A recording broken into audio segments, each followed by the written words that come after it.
ಮಹೇಶ್ ಬಾಬು ಅವರು ಈಗ ಜಾಹೀರಾತಿಗೆ ಕೋಟಿಯ ಗಟ್ಟಲೆ ಹಣ ತಗೊಳ್ತಾರೆ. ಆದರೆ ಇವರ ಮೊದಲ ಸಂಭಾವನೆ ಎಷ್ಟು ಎಂದು ಕೇಳಿದರೆ ನಿಮಗೆ ಶಾಕ್ ಆಗುತ್ತದೆ. ಎಲ್ಲರಿಗೂ ಗಿರ್ಮಿ ಕನ್ನಡ TV ಯೂಟ್ಯೂಬ್ ಚಾನಲ್ಗೆ ಸ್ವಾಗತ ಅಂತ ಹೇಳ್ತೇವೆ. ಶುರು ಮಾಡೋಕ್ಕಿಂತ ಮೊದಲು ಯಾರೆಲ್ಲ ನಮ್ಮ ಯೂಟ್ಯೂಬ್ ಚಾನಲ್ ಮೊದಲು ನೋಡ್ತಿದ್ದೀರಿ ಅವರೆಲ್ಲ ಸಬ್ಸ್ಕ್ರೈಬ್ ಮಾಡ್ಕೊಳ್ಳಿ ಮತ್ತು ಅಲ್ಲೇ ಪಕ್ಕದಲ್ಲಿರೋ ಬೆಲ್ಲೈಕನ್ ಪ್ರೆಸ್ ಮಾಡಿ. ಸೂಪರ್ ಸ್ಟಾರ್ ಕೃಷ್ಣ ಅವರ ನಟನೆಯ ಪರಂಪರೆ ಅವರಿಗಿಂತ ಒಂದು ಹೆಜ್ಜೆ ಮುಂದಕ್ಕೆ ಕೊಂಡೊಯ್ದ ನಟ ಮಹೇಶ್ ಬಾಬು ಸದ್ಯ ಟಾಲಿವುಡ್ ಟಾಪ್ ನಟರಲ್ಲಿ ಒಬ್ಬರಾಗಿದ್ದಾರೆ. ಬಾಲನಟನಾಗಿ ಮೆಚ್ಚಿದ್ದರೂ ಹಲವು ಪ್ರಶಸ್ತಿಗಳನ್ನು ಗೆದ್ದಿದ್ದಾರೆ. ಬಾಲನಟನಾಗಿ ದ್ವಿಪಾತ್ರದಲ್ಲಿ ನಟಿಸಿದ ದಾಖಲೆಯು ಮಹೇಶ್ ಬಾಬು ಹೆಸರಿನಲ್ಲಿದೆ.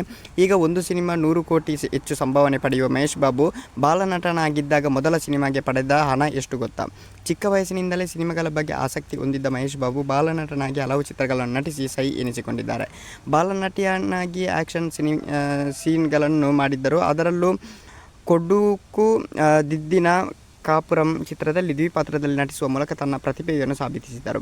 ಆ ಸಮಯದಲ್ಲಿ ಅವರ ತಂದೆ ಕೃಷ್ಣ ನಿರ್ಮಾಪಕರಾಗಿ ಮಹೇಶ್ ಬಾಬು ನೀಡಿದ ಸಂಭಾವನೆ ಬಗ್ಗೆ ಒಂದು ಸುದ್ದಿ ವೈರಲ್ ಆಗಿದೆ.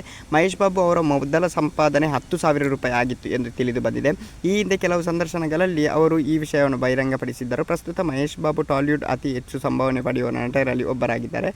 ಅವರ ಮೊದಲ ಸಂಭಾವನೆ ಬಂದುಬಿಟ್ಟು 10,000 ಅಂತಲೇ ಹೇಳ್ಬೋದು. Okay guys, thank you, by.